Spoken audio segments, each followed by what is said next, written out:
तू अनेक हिंदी कलाकारांवर काम केलेलं आहेस, पण जे अनेक वर्ष इथं राहतात, इथं पैसे कमावले आहेत, इथं करिअर घडवली आहे, त्यांना मराठी बोलता येत नाही, लिहिता येत नाही, हे तुलाही समजत असेलच. हो, हो. किती त्रास होतो त्या गोष्टींचा, वाईट वाटतं काय?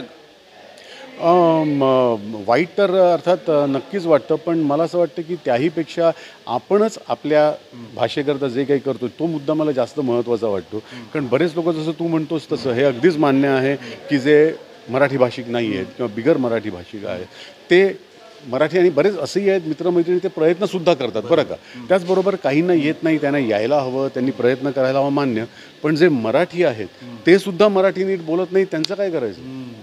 मला असं वाटतं की हा जास्त माझ्या दृष्टीने तरी महत्त्वाचा मुद्दा आहे की आपण मराठी आहोत, आपली भाषा आहे, तर आपण सुद्धा कुठेतरी मराठीच्याबद्दल न्यूनगंड बाळगतोय का चार चौघात बोलताना म्हणा किंवा चार चौघात वावरताना. तर असेही दुर्दैवाने आहेत लोक, माझ्या ओळखीचे आहेत, मित्रमैत्रिणींपैकी आहेत, त्यांनाही मी सांगायचा प्रयत्न करतो. कित्येक वेळा मला असं माझ्या घरच्यांकडनं ऐकावं लागतं की प्रत्येक वेळेस तू मराठी बोलतो, समोरचा मराठी आहे किंवा बघत नाहीस. म्हटलं नाही, मी प्रयत्न तरी नक्की करणार मराठी बोलायचा. माझी भाषा आहे, मातृभाषा आहे, मुंबई आहे, महाराष्ट्र आहे. नक्कीच मी काही जेव्हा दिल्लीत जातो तेव्हा कोणाची मराठीत बोलत नाही किंवा मी चेन्नईत जातो तेव्हा मराठीत बोलत नाही ना मी. पण इकडे मराठी बोलायचं नक्कीच, आणि त्यांनी प्रयत्न केला पाहिजे.